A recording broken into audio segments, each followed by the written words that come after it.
Hello student, मैं Abhishek Kumar Jain, Hindi educator, आपके पास में एक और नए चैप्टर के साथ में तीसरे नंबर का चैप्टर जो हमारे पद्य भाग में है मनुष्यता। मैथिली शरण गुप्त जिनके लेखक रहे हैं, उन्होंने एक कविता आप लोगों के लिए समझाई है, बताई है। चलिएगा उसके पास में चलते हैं। उस कविता में कक्षा 10 में मनुष्यता नाम से जो चैप्टर है, जिसके लेखक मैथिली शरण गुप्त हैं, और उन्होंने किस तरह से अपने जीवन में क्या क्या कठिनाई सही और उसके साथ साथ में उन्होंने कौन कौन से और भी कविताएं लिखी हैं, उनके बारे में भी हम सभी यहाँ पर देखेंगे। तो चलते हैं मैथिली शरण गुप्त के जीवन के बारे में कि उन्होंने किन किन बातों का या किन किन कारणों से उन्होंने प्रसिद्धि पाई, और उनका जन्म कहाँ हुआ, उन्होंने कहाँ पर अपनी शिक्षा को पूरा किया, उन्होंने किस तरह से लिखने का प्रयास किया, उनके जो पिताजी हैं उन्होंने किस तरह से नाम कमाया, और ये बहुत सारी बातें हैं। मैथिली शरण गुप्त के बारे में आप लोगों ने अभी 10th में ही नहीं बल्कि इसके पहले भी आप लोगों ने उनकी कविताएं पढ़ी होंगी। जब हमें कभी भी डिमोटिवेशन अपने आप में फील होता है, तब हम इन्हीं के द्वारा एक रचित कविता है, नर हो न निराश करो मन को, कुछ काम करो कुछ काम करो, ये इन्हीं के द्वारा लिखी हुई एक कविता है, जिसके माध्यम से हम अपने आप में एक पॉजिटिविटी लाते हैं, जिसके कारण से हम अपने आप में काम करने की एक प्रेरणा लाते हैं। ये सारी बातें जो हैं वो हमें इन्हीं के द्वारा कही गई कविताओं से पता चलती है। तो एक इसी तरह की एक कविता जिसमें ये बताया गया है कि मनुष्य को किस तरह का होना चाहिए, और वह मनुष्य अगर मनुष्य बना रहना चाहता है तो उसे किन किन बातों का ध्यान रखना चाहिए, वो किन किन बातों में अपने आप में लगा रहे, ये सारी चीज़ें जो हैं वो इस कविता के माध्यम से हम सभी पढ़ेंगे। तो चलेगा, देखते हैं मैथिली शरण गुप्त जो हैं उनका जन्म कब हुआ, कहाँ हुआ, और उनके जो कविताएं हैं, उनके द्वारा बताई गई कविताएं हैं वो कैसे हैं। तो उस वहां पर देखते हैं। 1886 में झांसी के करीब चिरगांव में एक गांव है, झांसी के पास में चिरगांव, जहां पर इनका जन्म हुआ, और अपने जीवन काल में ही राष्ट्र कवि के रूप में विख्यात हुए। मतलब ये अपने ही जीवन काल में, इनका जन्म जहां हुआ, जन्म से लेकर के और मृत्यु पर्यंत तक उनका जो जीवन काल रहा, वो अपने जीवन काल में राष्ट्र कवि के रूप में विख्यात हुए। उनका नाम जो है राष्ट्र कवि के रूप में जानने लगा। इनकी शिक्षा दीक्षा घर पर ही हुई। संस्कृत, बांग्ला, मराठी और अंग्रेजी पर इनका समान अधिकार था। मतलब कहने का यह है कि ये हिंदी के साथ साथ में इनके पास संस्कृत का अच्छा कमांड था, मराठी अच्छी बोलते थे, बांग्ला अच्छी बोलते थे, और साथ ही साथ ये अंग्रेजी पर भी समान अधिकार लिए हुए थे कि जितनी भाषा वो समझते थे, जितना हिंदी को समझते थे, जितना संस्कृत को समझते थे, उतना ही अगली और भी भाषाओं को समझते थे, उन पर भी उनका समान अधिकार था। गुप्त जी जो हैं वो राम भक्त कवि हैं। इनकी जितनी भी कविताएं हैं, उन कविताओं में अधिकतर श्री रामचंद्र जी की बातें आती हैं, उनके बारे में वो बताते हैं, उनका ही गुणगान करते हैं, क्योंकि वो राम भक्त कवि हैं। राम का कीर्तिगान इनकी चिर संचित अभिलाषा रही। मतलब ये है कि इन्होंने अपने जीवन काल में जितनी भी रचनाएं करी हैं, उसमें श्री राम का जो कीर्तिगान कर सके, ऐसी चिर संचित, ऐसी बहुत सारी संचयत की हुई ऐसी अभिलाषाएं रही हैं कि वो उनका कीर्तिगान करते रहें, उनके बारे में बताते रहें।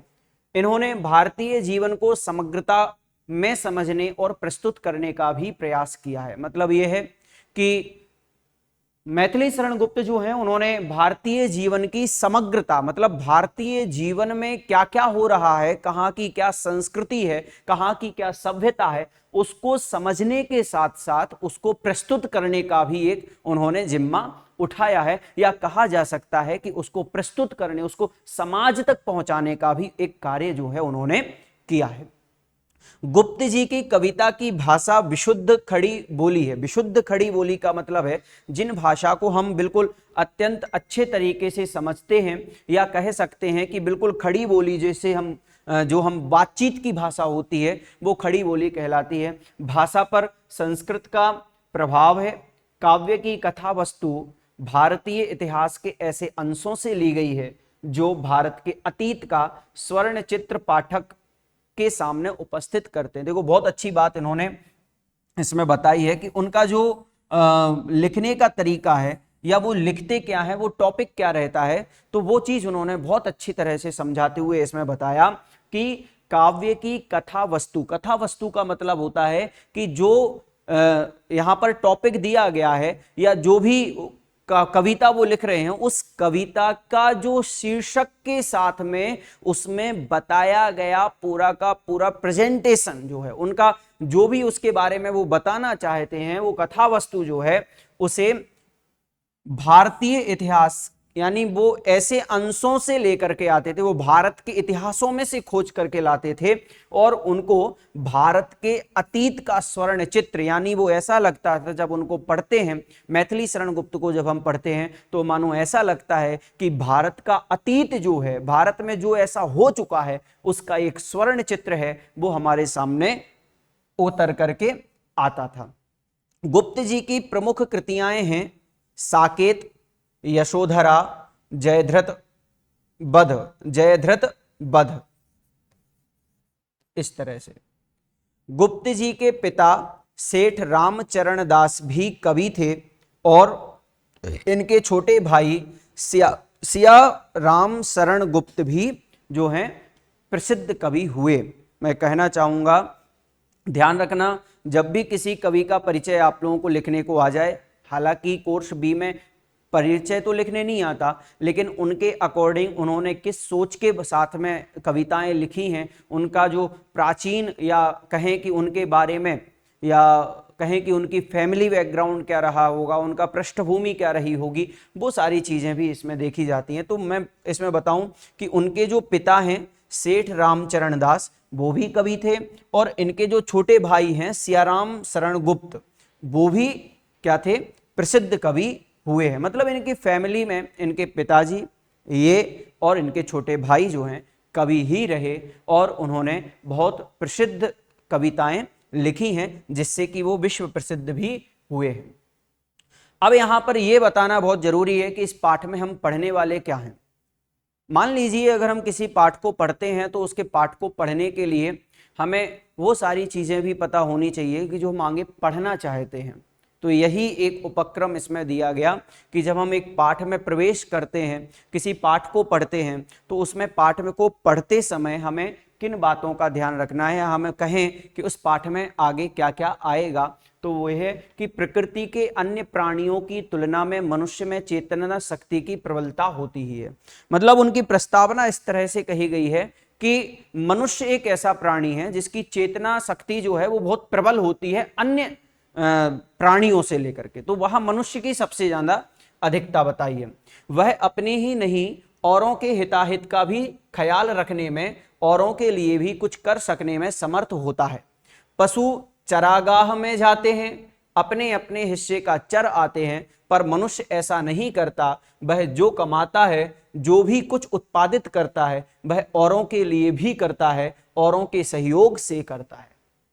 दोनों की बहुत अच्छी बात इन्होंने समझाई है। मतलब अगर मनुष्य अपना कार्य जो है बहुत अच्छे तरीके से अगर करना लग जाए तो उसे बहुत उपलब्धियां प्राप्त हो जाएंगी।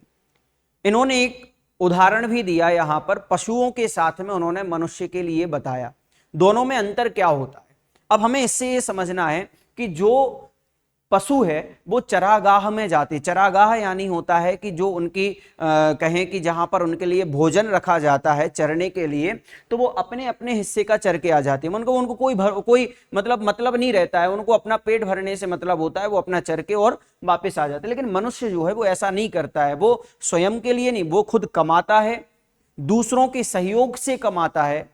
जो भी कृषि करेगा, खेती करेगा, अपने लिए तो करेगा, साथ ही साथ दूसरे के लिए भी करेगा। तो मनुष्य एक ऐसा जीव है जो कमाता है और जो भी उत्पादित करता है, जो भी उत्पन्न करता है, वह औरों के लिए भी करता है। वो ऐसा नहीं है कि अगर मान लीजिए कोई सेठ बन जाता है, कोई जॉब करने लग जाता है, कोई खेती करने लग जाता है, कोई बिजनेसमैन बन जाता है, तो जरूरी नहीं है कि वो केवल अपने लिए कर रहा हो, अपने साथ साथ जो उसके और भी इर्द गिर्द घूमने वाले या उनके साथ काम करने वाले लोग हैं उनके लिए भी वो कमा करके देता है। और कमा करके ही नहीं बल्कि उनसे वो सहयोग भी लेता है। क्यों लेता है? क्योंकि स्वयं अकेले वह मनुष्य वो कार्य नहीं कर पाए तो दूसरों की सहायता ले लेता है। लेकिन आप देखना, पशु अगर पशु के हाथ या मान लीजिए जो चारों पैर हैं उसके, तो अगर मान लीजिए कोई एक पैर सहारे में नहीं है, एक पैर टूटा हुआ है, तो कोई दूसरा पशु उसकी सहायता करने नहीं आएगा। लेकिन मनुष्य एक ऐसा जीव है जो दूसरों की सहायता करने के लिए जल्दी आ जाता है। तो वो खुद उत्पादित भी करता है, खुद बनाता भी है, दूसरों तक पहुंचाता भी है, दूसरों से सहयोग भी लेता है।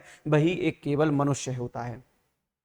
यह जो पाठ है, इस पाठ में कवि अपनों के लिए जीने मरने वालों को मनुष्य तो मानता है, लेकिन यह मानने को तैयार नहीं है कि ऐसे मनुष्यों में मनुष्यता के पूरे पूरे लक्षण भी हैं।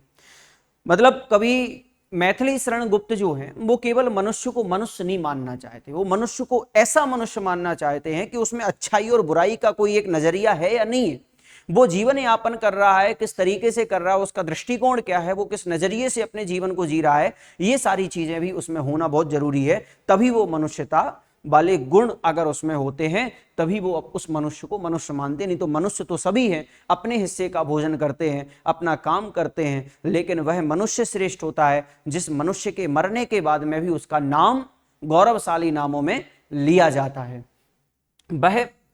वह तो उन मनुष्यों को ही महान मानेगा जिनमें अपने और अपनों के हित चिंतन से कहीं पहले और सर्वोपरि दूसरों का हित चिंतन हो। मतलब वो ये कहना चाहते हैं कि मनुष्य का सबसे पहला जो गुण होना चाहिए वो ऐसा होना चाहिए कि जो मनुष्य, उन मनुष्य को वो महान मानेगा जिनमें अपने और अपने हित चिंतन से कहीं पहले और सर्वोपरि वो दूसरों के हित के बारे में सोचे। मतलब वो ये कहने का ये है कि वो अपने बारे में तो बाद में सोचे, लेकिन दूसरों के बारे में वो पहले सोचे, दूसरों के लिए वो सबसे अच्छा कहे। ये सबसे बड़ा उसमें गुण होना चाहिए, तभी वो मनुष्य कहलाएगा। उसमें वे गुण हो जिनके कारण कोई मनुष्य इस मृत्युलोक यानी पृथ्वी पर से गमन कर जाने के बाद, यानी मरने के बाद उसके बावजूद भी युगों तक, यानी उनका नाम जो है औरों की यादों में भी बना रहे। कहने का मतलब यह है कि कवि यहां ये कहना चाहते हैं कि जब कभी भी मृत्यु लोक पर ऐसे मनुष्य होते हैं, और मनुष्य हमेशा वही मनुष्य कहलाता है, हमेशा ध्यान रखना उसमें एक गुण होना चाहिए कि अगर वो मर भी जाए तो उसका नाम जो है वो औरों की यादों में बना रहे, वही मनुष्य जो है उसका जीवन यापन श्रेष्ठ होता है। तो उन्होंने यही कहा कि औरों की यादों में भी बना रह पाता है, उसकी मृत्यु भी सुमृत्यु हो जाती है। आखिर क्या है ये गुण? अब वो गुण क्या क्या हैं जिन गुणों के कारण से मनुष्य इस भूलोक में रहते हुए भी जब अन्य लोक में जाता है मरने के बाद में फिर भी उसका नाम आज भी दुनिया याद करे, इस तरह का वो ऐसा कौन सा काम कर लेता है जो मनुष्य को मनुष्यता के बलबूते पर तौल देता है। तो चलिएगा चलते हैं उस कविता की ओर जिस कविता के लिए हम पढ़ना चाहते हैं, और पाठ क्रमांक 3 है जो कि पद्य भाग में है, कविता के रूप में है। मैथिली शरण गुप्त ने बहुत अच्छे तरीके से इसमें बताया है, एक राग इसमें बहुत अच्छा है। आप लोग अगर उसको साथ में पढ़ेंगे या अगर आप उस चीज़ को बहुत अच्छे से पढ़ना भी चाहते हैं तो मेरे साथ एक बार ध्यान से इसको पढ़ना कि विचार लो कि मर्त हो न मृत्यु से डरो कभी, मरो परंतु यो मरो कि याद जो करें सभी, हुई न मृत्यु यो सुमृत्यु तो वृथा मरे वृथा जिए, मरा नहीं बही कि जो जिया न आपके लिए, बही पशु प्रवृत्ति है कि आप ही चरे, बही मनुष्य है कि जो मनुष्य के लिए मरे। बहुत अच्छी बात इसमें बताई। आप लोगों ने सुना होगा जब कभी भी मोटिवेशनल स्पीकर्स होते हैं उनके लिए जब कभी भी डिमोटिवेट अगर हो या कोई दूसरा डिमोटिवेट हो रहा हो तो मैथिली शरण गुप्त की ऐसी बहुत सारी कविताएं हैं जिनके कारण से हमारे अंदर में एक उत्तेजना आ जाती है, एक उत्साह आ जाता है कि हमें आगे जीवन में कुछ करने की शक्ति हो जाती है, आगे करने का एक लालच अपने अंदर आ जाता है कि अब हमें आगे जीवन में आगे बढ़ना है। किस तरह से बढ़ना है, किस तरह से चलना है, तो देखिएगा कि कहते हैं यहाँ पर मैथिली शरण गुप्त साहब की विचार लो, यानी हमें चिंतन करना चाहिए, विचार करना चाहिए कि मर्त्य हो, मर्त्य यानी कि मरणशील है, मरने वाले हैं, हर इंसान जो यहाँ पर आया हुआ है वो मरेगा, इस तरह का हमें विचार करना चाहिए। ना मृत्यु से डरो कभी, और अगर हम इस तरह का विचार कर लेते हैं तो फिर हमें मृत्यु से डरना ही क्या। क्या कहना चाह रहे हैं मैथिली शरण गुप्त साहब, यहाँ कहना चाह रहे हैं कि हमें विचार कर लेना चाहिए कि इस संसार में जो आया है वो जाएगा, तो फिर हमें मृत्यु से कभी डरना नहीं चाहिए। मर्त्य का मतलब होता है मरणशील, यानी जो आया है सो वो जाएगा। मरो, वो क्या कहते हैं कि मरो, मरना तो है ही लेकिन मरो, लेकिन कैसे मरो, परंतु लेकिन यों मरो, इस प्रकार मरो कि याद जो करें सभी, कि अगर आपके मर जाने पर, हमारे मर जाने पर हमें सभी क्या करें, याद करें, हमें लोग पहचाने, हमें जाने, हमारे मरने के बाद भी हमारा नाम लिया जाए, इस तरह से मरो। हुई न यों सुमृत्यु, सुमृत्यु का मतलब होता है कि अच्छी मृत्यु, अगर इस तरह की अच्छी मृत्यु नहीं हुई, क्या कहते हुई ना हो, यों यानी इस तरह की ना हुई, नहीं हुई मृत्यु, इस तरह की अच्छी मृत्यु नहीं हुई तो वृथा, वृथा का मतलब होता है व्यर्थ, वृथा का मतलब क्या होता है, व्यर्थ, वृथा यानी व्यर्थ, तो व्यर्थ मरे। अगर हमारी गौरवशाली मृत्यु नहीं हुई तो हम व्यर्थ में ही मर गए और व्यर्थ में ही जिंदा है, मतलब व्यर्थ के जीवन हमने जी लिया है। मतलब अगर हमारा नाम मरणोपरांत नहीं लिया जा रहा हो, मरणोपरांत हमारे उन कामों को याद नहीं किया जा रहा हो, तो ऐसी मृत्यु नहीं हुई अगर हमारी, तो व्यर्थ में मरे और व्यर्थ में ही जीवन यापन कर लिया, जिए। आगे कहते हैं कि मरा नहीं बही कि जो जिया न आपके लिए, और वो कहते हैं कि वह हमेशा मरण को प्राप्त नहीं होता, अगर वो मर भी जाए तो वह कभी मरता नहीं है। कौन, बही जो जिया न आपके लिए, यानी जो आपके लिए नहीं जिया हो, आपके लिए, स्वयं के लिए, यानी वो ये कहना चाह रहे हैं कि जो अपने लिए नहीं जी करके दूसरों के लिए जिया हो, वह व्यक्ति मरने के बाद भी पूरे संसार में, उन लोगों के बीच में, उस परिवार में, उस समाज में, उस देश में उसका नाम जो है वह गौरवान्वित होता है, गौरव के साथ लिया जाता है। तो वो कह रहे हैं कि मरा नहीं बही कि जो जिया न आपके लिए, जो अपने आप के लिए नहीं जीता है, दूसरों के लिए जीता है, वह कभी मरता नहीं है। इस तरह का यहाँ पर होता है। बही पशु प्रवृत्ति है कि आप ही, और जो लोग अपने आप करते रहते हैं कि ये नहीं, ये मेरा है, ये मेरा है, मेरा काम है, मुझे करना है, जो अपना मैं इत्यादि करता रहता है, जो ये सोचता है कि नहीं जीवन जिया है तो मैं ऐसे जीऊंगा, ऐसे करूंगा, ऐसे करूंगा, ये सारी चीजें जहां पर वो आप यानी अपने खुद के लिए कर रहा हो, तो वह पशुओं की प्रवृत्ति के तरह होता है कि पशु जिस तरह से अपने आप के लिए चरता है, अपने आप के लिए भ्रमण करता है, अपने आप के लिए रहता है, तो ऐसे ही उस पशु की तरह वो मनुष्य होता है जो अपने आप के लिए जिंदा रहता है, अपने आप के लिए कमाता है, अपने आप के लिए खाता है, अपने आप के लिए चलता है, अपने आप के लिए घूमता है, वो दूसरों के लिए कोई काम नहीं करता है। वो कभी भी इस संसार में मनुष्य नहीं होकर के वो क्या है, पशुओं की समान प्रवृत्ति करने वाले हैं। मतलब यहाँ कहने का यह है कि जो अपना अपना चाहते हैं, जो अपना स्वार्थ देखते हैं, उस जगह पर यह लाइन उन्होंने कही है। और वह मनुष्य कदापि मनुष्य नहीं हो सकता है। क्यों नहीं हो सकता है? क्योंकि वह अपने आप के लिए जीवन जी रहा है। और मैथिली शरण गुप्त ने यहाँ पर बहुत अच्छी बात कही है कि जो दूसरों के लिए जीवन जीता है वह लोगों के बीच में हमेशा जिंदा रहता है। इस लाइन में वह बात उन्होंने कही दी है। और बोलते हैं कि वही मनुष्य है कि जो मनुष्य के लिए मरे। मनुष्य हमेशा वही होता है जो दूसरों के लिए मरता हो। खुद के लिए तो मरना सभी है, कभी भी मर जाते हैं। हमारा जीवन यही है, आए हैं तो जाएंगे, जन्म हुआ है तो मरण होगा। लेकिन मैथिली शरण गुप्त साहब कहते हैं कि वह मनुष्य श्रेष्ठ होता है जो मनुष्य दूसरों के लिए मरता है, दूसरों के लिए काम करता है, दूसरों की चाह, दूसरों की इच्छा को पूरी करता है। वही मनुष्य जो है वो हमेशा दूसरों के दिल में जिंदा रहता है। अब यहां पर बहुत अच्छी बात ये हमारा पूरा का पूरा पैराग्राफ जो है पहले नंबर का पैराग्राफ हुआ। अब दूसरे नंबर के पैराग्राफ में जिन जिन लोगों ने परोपकार किया, जिन जिन लोगों ने उत्साह के साथ में दूसरों के लिए अपना जीवन कुर्बान कर दिया, उन लोगों के लिए क्या कहेंगे हम? तो उन लोगों के लिए वो यहां पर ये कहना चाह रहे हैं कि जो व्यक्ति अपने लिए नहीं जी करके दूसरे लोगों के लिए जीता है, वो ऐसे कौन कौन लोग हैं और उनके द्वारा किए गए कामों के लिए क्या क्या होता है।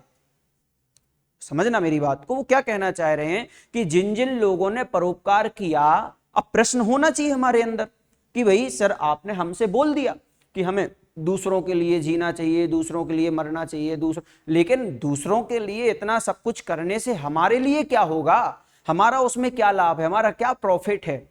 और आज का इंसान अगर कहीं प्रॉफिट नहीं मिलता है तो फिर हम कहीं जाते नहीं है। अगर भाई मॉल में लिखा हो कि बाय 1 गेट 1 फ्री तो हम तो वहां जल्दी चल जाते हैं। हमें पता चल रहा है कि वहां 50% ऑफ है तो हमें प्रॉफिट मिल रहा है तो हम जल्दी चले जाते हैं। तो सबसे बड़ी बात यह है कि आपके द्वारा पूछा गया प्रश्न है कि सर अगर हम परोपकार कर रहे हैं, अगर हम किसी के लिए उदारी बन रहे हैं, उदार भाव रख रहे हैं, अच्छा परिणाम रख रहे हैं, तो क्या हमारे साथ कुछ अच्छा होगा, क्या हमारे लिए कुछ होगा? तो वो यहां पर सबसे बड़ी बात है। और उसी प्रश्न का उत्तर देते हुए दूसरे नंबर के काव्य में उन्होंने ये बात बताई, किन्होंने, मैथिली शरण गुप्त साहब ने ये बात बताई कि क्या कहते हैं, उसी उदार की कथा सरस्वती वखानती, उसी उदार से धरा कृतार्थ भाव मानती, उसी उदार की सदा सजीव कीर्ति पूजती, तथा उसी उदार को समस्त सृष्टि पूजती, अखंड आत्म भाव जो असीम विश्व में भरे, वही मनुष्य है कि जो मनुष्य के लिए मरे। वही मनुष्य केवल वही नहीं है जो अपने लिए जीता है, मनुष्य वही है जो दूसरों के लिए जीता हो, जो दूसरों के लिए मरता हो। लेकिन यहां बहुत अच्छी बात बताई है कि जो परोपकार कर रहा है, उदार कर रहा है, तो बता रहे उदार का मतलब होता है परोपकार करने वाला या परोपकारी। तो उसी उदार की कथा, यानी उस परोपकार की कथा, किस परोपकार की कथा? जो परोपकार हम दूसरों के लिए करना चाहते हैं, ऐसे परोपकार की कथा जो है सरस्वती यानी स्वयं मां सरस्वती जो है उसका वखान करती है, उसके लिए बताती है, बोलती है। देखो इससे बड़ी बात क्या होगी? हमारे लिए प्रॉफिट का मतलब ये नहीं है कि हमारे पास कुछ चंद पैसे आ जाएं। हमारे लिए प्रॉफिट का मतलब ये नहीं है कि हम एक कपड़े की जगह 2 कपड़े लेकर के आ जाए। हमारे लिए प्रॉफिट ये नहीं है कि आज हम 2 रसगुल्ले की जगह 4 रसगुल्ले खा लिए। हमारे लिए सबसे बड़ा प्रॉफिट है कि आज हम बड़ों की स्मृति में आ रहे हैं। बड़े कौन है? भगवान मां सरस्वती जो है वो अपने मुख से हमारा नाम, जो उदार करने वाला है, जो परोपकार करने वाला, उसका नाम बखानती है, बोलती है, बताती है। फिर कहते हैं उसी उदार से धरा, और जो परोपकार करने वाला होता है तो उस परोपकार के कारण से, उस परोपकार के कारण से, उस परोपकारी के साथ में क्या होता है? धरा यानी जो पृथ्वी है वो उसका कृतार्थ यानी कि उसका परोपकार जो है, उसका परोपकार भाव मानती है, वो समझती है कि इसने मेरे ऊपर परोपकार किया है। आज अपन देखो कितना सारा जो खेत खलियान है, कितना सारा जंगल है, जिस जंगल में हम लोग अपने जीवन यापन हम अपन कहें कि जाते हैं, ट्रैकिंग करते हैं या घूमते हैं, तो वहां पर आज बहुत बड़ी बड़ी बिल्डिंग्स बन गई हैं। तो उस पृथ्वी पर, उस धरती पर भी जिन्होंने उपकार किया है, वह उपकार करने वाले के भावों को, परोपकार के भावों को बहुत अच्छे से मानती है। कौन मानती है?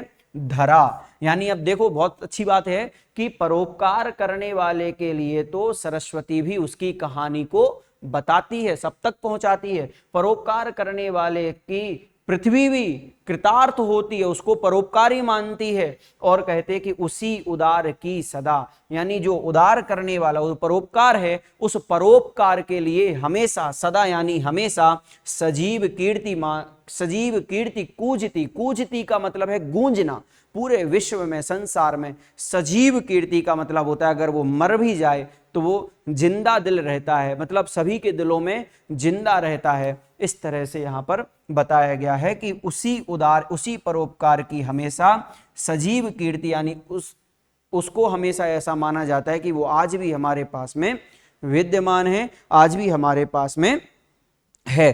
तो उन्होंने यहां पर कहा कि जो सजीव कीर्ति, कीर्ति का मतलब होता है यश, नाम, सम्मान, प्रतिष्ठा, है ना, जो उसका नाम है वो इस पूरे संसार में गुंजायमान होता है, गूंजता है। तथा और उसी उदार को, उसी परोपकार के लिए, जो मनुष्य परोपकार करता है उस मनुष्य के द्वारा किए हुए परोपकार को समस्त, सभी, कौन सभी, जितने भी प्राणी हैं संसार में, या पूरा सृष्टि जो है, समस्त सृष्टि, सृष्टि यानी पूरा विश्व, पूरी धरती उसे क्या करती है, पूजती है, उसका नाम लेती है, उसके नाम से या उसके नाम की पूजा करती है। तो देखें, एक छोटा सा केवल दूसरों का उपकार करना, दूसरे के बारे में सोचना, दूसरों की भलाई करने से हमें कितने सारे फायदे हो रहे हैं। केवल एक नहीं है, यहां बहुत सारे फायदे हैं, और ये फायदे केवल कुछ सीमित समय के लिए नहीं है, असीमित हैं, हमेशा के लिए बने रहने वाले हैं। कुछ फायदे होते हैं कि हमें कुछ समय के लिए वो अच्छे लगेंगे, लेकिन ये फायदा जो है परोपकार करने का, मैथिली शरण गुप्त की सोच ही बहुत अलग है। उन्होंने अपनी सोच में इन सब बातों को रखा। वो समाज को, वो भारत को भारतीय इतिहास के साथ जोड़ना चाहते, उस संस्कृति के साथ जोड़ना चाहते हैं। वो कहते हैं कि जो भी उदार करने वाला है, परोपकार करने वाला है, वह हमेशा कैसा रहता है, उसके सरस्वती यानी मां सरस्वती हमेशा अपने मुख से बखान करती है, और धरा यानी पूरी पृथ्वी उसी के कृतार्थ मानती है, उसको परोपकारी मानती, बहुत अच्छा मानती है, सौभाग्यशाली मानती है। और कहते हैं कि वो सजीव कीर्ति, उसकी कीर्ता, उसकी मान सम्मान जो है वो पूरे विश्व में गूंजता है, और उसके साथ साथ जो पूरी विश्व है, पूरा विश्व पटल है, सृष्टि है, उसकी पूजा करता है। और कहते हैं कि अखंड आत्मभाव जो असीम विश्व में भरे, यानी मनुष्य वही होता है, या वह परोपकार जो है, परोपकार करने वाला जो है, वह अखंड यानी जो खंड नहीं हो सके, ऐसे आत्मभाव यानी जो अपने आत्मा के भाव हैं, जो हमारे परोपकार के भाव हैं, ऐसे जो अगर अखंड बने हुए हैं, अखंड मतलब कि होता है कि हमारे आत्मा के भाव जो हैं, हमारे अंदर के भाव जो हैं, वो कभी टूटे ना, उसका खंड ना हो, ऐसे अखंड हुए आत्मभाव असीम विश्व में भरे, अगर पूरे विश्व में भरे हो जाएं तो सभी मनुष्य दूसरों का दुख दर्द बांटने में सहायक बन जाएगा। वह मनुष्य है, वही मनुष्य है कि जो मनुष्य के लिए, और वही मनुष्य कहलाता है जो दूसरे मनुष्य के लिए मरता है और जिंदा रहता है। तो यही सबसे बड़ी हमारी काबिलियत होनी चाहिए। हमें केवल डिग्री, हमें केवल बिजनेस, हमें केवल कपड़ों का खरीदना, यही केवल हमारे लिए नहीं रखना है। हम दूसरों के ऊपर कितना खर्च कर रहे हैं, हम दूसरों के लिए कितना अच्छा कार्य कर रहे हैं, ये हमारा जो कार्य है वो हमारे कार्य को गिनता है। और गिनने के साथ साथ पूरी सरस्वती माँ या कहें पूरी पृथ्वी हमारे इस नाम को, हमारे सम्मान को बढ़ा देती है। केवल मान सम्मान, तिलक टीका और माला नहीं होती है, वह मान सम्मान जो हमें अदृश्यता में मिलता है, जो मान सम्मान हमें दूसरे विश्व के, पृथ्वी, दूसरी जगह के लोग या मरने के बाद भी अगर हमें मान सम्मान मिल रहा हो तो वह मान सम्मान हमारे लिए बहुत उत्कृष्ट होता है। वही मान सम्मान हमारे काबिलियत को दर्शाता है। ठीक है, तो बच्चों दो जो कविता के छंद हैं, काव्यांश हैं, वो हमने समझे। अब इसमें प्रश्न किस तरह के बनते हैं, इसमें प्रश्न भी आपको बन सकते हैं कि पूरी की पूरा आपको पैराग्राफ दे दिया जाएगा और उस पैराग्राफ से आप लोगों को कोई 5 प्रश्न पूछ लिए जाएंगे जो कि ऑब्जेक्टिव रहेंगे, वो उस तरह से आपको बताना है। दूसरा कि इस तरह से भी आपको प्रश्न पूछा जा सकता है कि मनुष्य को सर्वश्रेष्ठ मनुष्य कब माना है, या उसके इस पाठ के आधार पर आपको लिखना है। तो पूरा का पूरा चैप्टर आप जब पढ़ोगे तो अभी तक अगर मैं कहूं कि इन दोनों ही पद्य को देख करके आपको लिखना है तो बहुत सारा मैटर हमारे पास मिल जाएगा। हम स्टार्टिंग से शुरू करते, बिल्कुल स्टार्टिंग से करते हुए एंड तक जाएंगे तो आराम से 1 से 1.5 पेज हम इसमें पूरा भर सकते हैं, अगर हम उसको बहुत अच्छे से समझ पाएंगे तब। तो चलते हैं तीसरे नंबर के काव्यांश पर, जिसमें उन्होंने जो परोपकारी है। अब भाई मैं मानता हूं कि आपके अंदर एक प्रश्न और उठेगा कि भाई सर आप हमें ये बताओ कि हमने परोपकार भी कर लिया, हमने परोपकारी के बारे में भी सुन लिया, लेकिन वो कौन कौन से ऐसे परोपकारी हैं जिन्होंने दूसरों के लिए परोपकार किया, दूसरों के ऊपर परोपकार किया? कौन कौन से ऐसे होने को तो बहुत सारे राजा हैं, बहुत सारे मंत्री हैं, बहुत सारे लोग हैं जिन्होंने दूसरों के ऊपर परोपकार किया, लेकिन कुछ ऐसे नाम जो यहाँ पर उन्होंने मैथिली शरण गुप्त साहब ने लिखे वो इस तरह हैं कि क्षुदार्त रंति देव ने दिया करस्त थाल भी, तथा दधीच ने दिया परार्थ अस्थि जाल भी, उसी नर क्षितिज ने स्वमांस दान भी किया, सहर्ष वीर कर्ण ने शरीर चर्म भी दिया, अनित्य देह के लिए अनादि जीव क्या डरे, वही मनुष्य है कि जो मनुष्य के लिए मरे। तो बच्चों, इसमें कुछ 4 ऐसे राजाओं के बारे में बताया गया है। कुछ ऐसे राजा हुए हैं जिन्होंने दान किया, जिन्होंने दूसरों के ऊपर उपकार किया। किसी ने भोजन दे करके, किसी ने अपने वस्त्र आभूषण दे करके, तो किसी ने अपने मांस को निकाल करके दान दिया, शरीर के मांस को। समझ ना, अब आपके एक चोट लग जाए अगर, तो कितना दर्द होता है। तो ऐसे ऐसे राजा भी हुए हैं जिन्होंने अपने मांस को क्या कर दिया, दान में दे दिया। ऐसे ऐसे राजा हुए हैं, ऐसे ऐसे महर्षि हुए जिन्होंने अपने पूरे अस्थि जाल का मतलब होता है कि उन्होंने पूरी अपनी हड्डियों के कंकाल को, पूरा का पूरा कंकाल जो है वो दान में दे दिया था। ऐसे ऐसे राजा महाराजा हुए हैं। तो देखो, सबसे पहले बता रहा हूं कि एक क्षुदार्थ का मतलब होता है क्षुदा आर्त। क्षुदा का मतलब होता है भूख, आर्त का मतलब होता है दुख। यानी भूख से दुखी हुआ, यानी कोई गरीब कहें या कोई ऐसा व्यक्ति कह सकते हैं कि जो बिल्कुल भूख से पीड़ित था, उसे अत्यधिक भूख लग रही थी, वो 2-3 दिन से भूखा था, मांग करके खाता था। और जैसे ही वह रंति देव एक राजा हुए हैं, उन राजा के पास गए या उन राजा के पास वह व्यक्ति गया, तो उन्होंने अपने करस्त यानी हाथों में स्थित, हाथ में स्थित, करस्त यानी कर यानी हाथ, स्थ यानी स्थित, हाथों में रखी हुई थाली को क्या कर दिया था, दिया, उन्होंने दे दिया था। क्षुदार्थ रंति देव ने दिया करस्त थाल, कि भाई क्षुदा से, भूख से पीड़ित व्यक्ति को रंति देव राजा ने क्या दे दिया था, अपने हाथों में जो थाल थी उसे दान में कर दिया, दे दिया पूरा का पूरा भोजन से। अब बताओ, सोचने वाली बात। आप कहोगे कि सर ऐसे तो हम लोग भी आए, कोई भी आता जाता रहता है तो उसको अपनी थाली पकड़ा देते हैं, उनके जो भी भोजन होता है वो हम उसको दे देते हैं। लेकिन सोचने वाली बात यह है हमारे में और उन्हें। अब देखो, एक राजा के पास थाली लगी हुई है भोजन की, तो क्या वो थाली स्टील की होगी? क्या वो थाली दोना पत्तल वाली होगी? नहीं, वह थाली सोने चांदी की होती है। और वो सोने की थाली, केवल उन्होंने भोजन नहीं दिया, पूरी की पूरी थाली दे दी कि भाई तू खा। और इसके पीछे एक कारण और रहा होगा, क्योंकि हमारा जो मन है वो बहुत चंचल है। हमारे मन में तुरंत आ जाता है कि चलो छोड़ो यार, क्या करना। पहले तो एक बार आ जाएगा कि चलो दे दो, लेकिन बच्चों एक बात और कहूंगा कि अगर हमारे मन में एक बार आ गया ना, तो उस काम को कर लो। जैसे राजा रंतिदेव ने किया। अगर मान लीजिए वो थोड़ा सा सोचता, चलो ठीक है थोड़ी देर बाद दे देंगे खाने के बाद, तो उसका मन क्या है, बदल जाता, और जो दान देने का एक उनका मन हुआ था, वो दान देने का मन भी नहीं होता काश, तो वो भी जीवित नहीं रहता, वो जो उसके पास मांगने के लिए आया था। तो उन्होंने क्या किया, उन्होंने अपनी पूरी थाली उठाई और अपने हाथों से ही उस भिखारी को दे दी जो भूख से व्याकुल था। तो पहले राजा का नाम, यहां पर पहले उदारवादी राजा का नाम हुआ रंतिदेव राजा। आपको प्रश्न बन सकता है कि पाठ पे या मैथिली शरण गुप्त ने अपनी कविताओं में किन किन परोपकारी राजाओं के बारे में, किन किन परोपकारियों के बारे में बताया है और उन्होंने क्या परोपकार किया है उसके बारे में बताएं। तो सबसे पहले नंबर पर आएगा राजा रंतिदेव। इन्होंने भूख से व्याकुल व्यक्ति के लिए अपने हाथों में थाली को दे दिया था, अपने हाथों में जो थाली थी उसको दान में दे दिया था।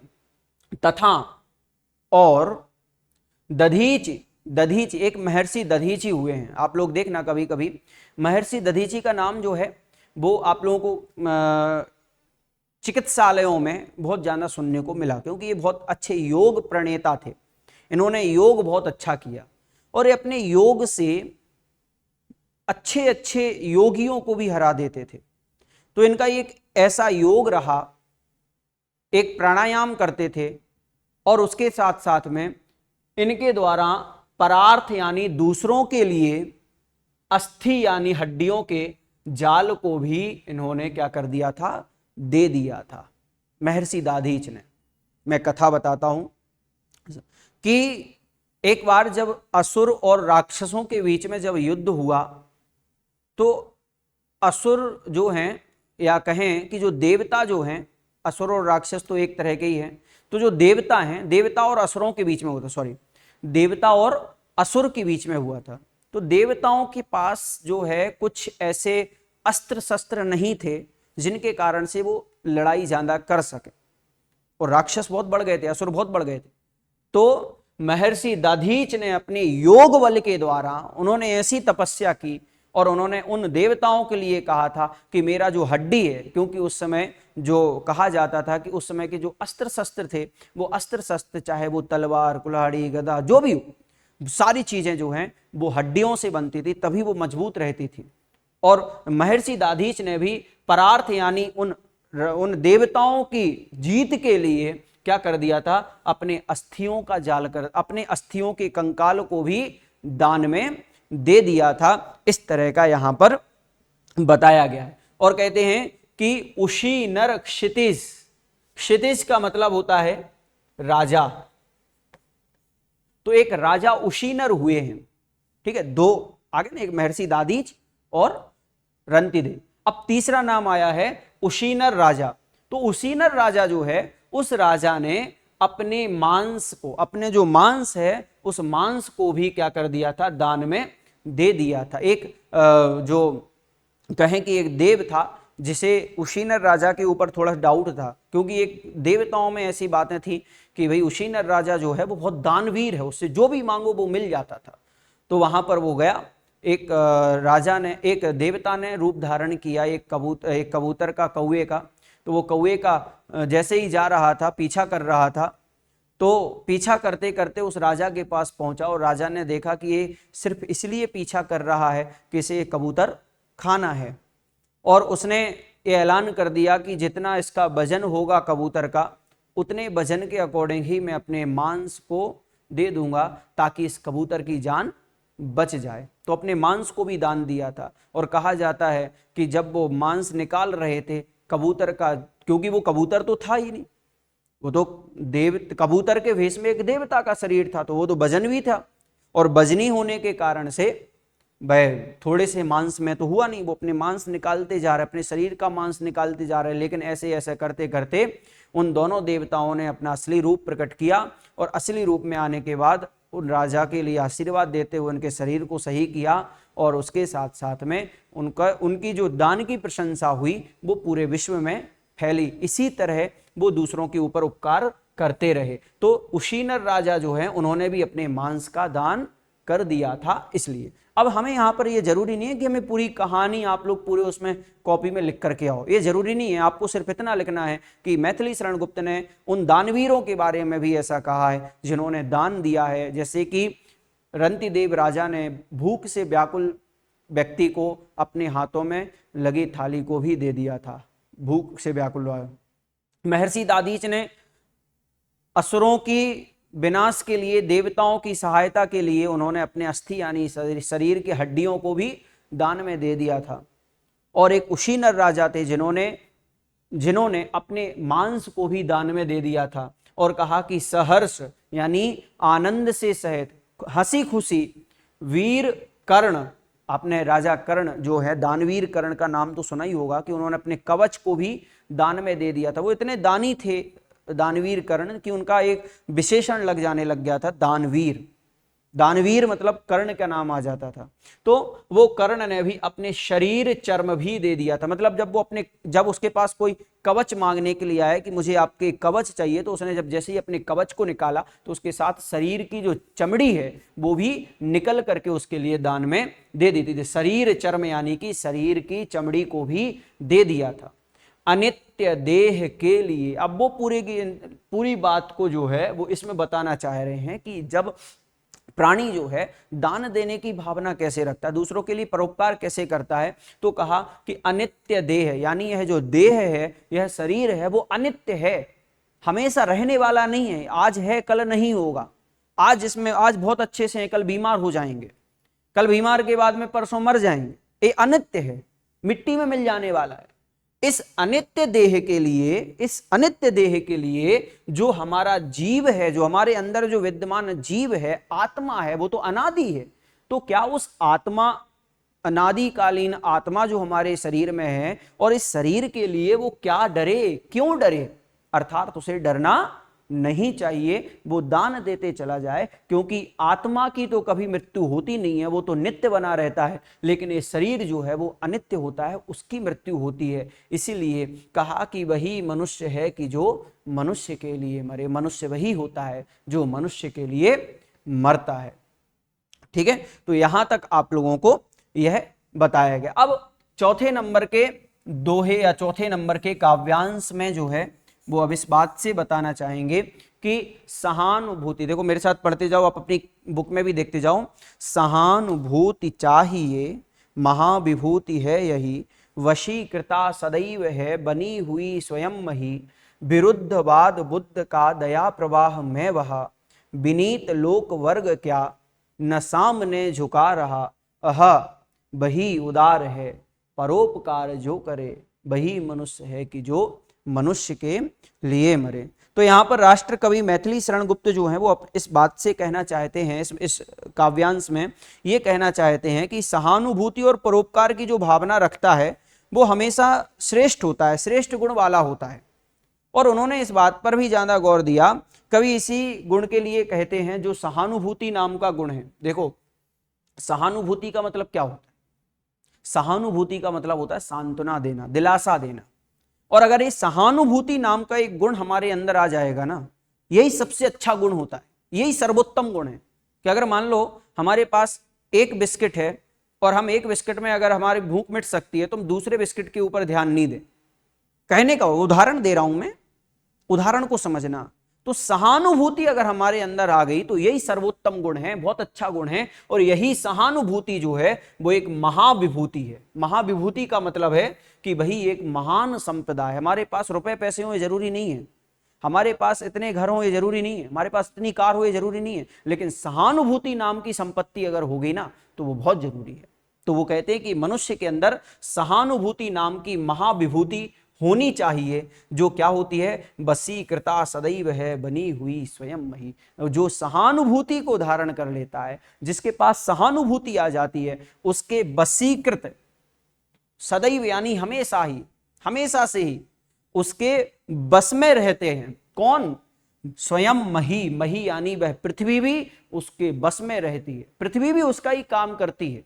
जो सहानुभूति होता है, जो बिल्कुल कहें संतोषवान व्यक्ति होता है, तो ऐसे सहानुभूति नाम वाले गुण के पास जो विभूति है, महाविभूति है, उस श्रेष्ठ गुण के होने के कारण से स्वयं पृथ्वी भी उसके वश में रहती है, स्वयं पृथ्वी भी उसके जैसा कार्य करने लग जाती है।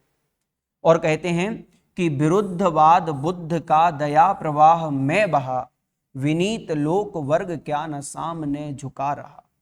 कहते हैं कि जब बुद्ध हुए, महात्मा बुद्ध हुए, जिनके तत्कालीन समाज जो उस समय हुआ था, उन्होंने उसका विरोध बहुत किया था। किनका? भगवान बुद्ध का।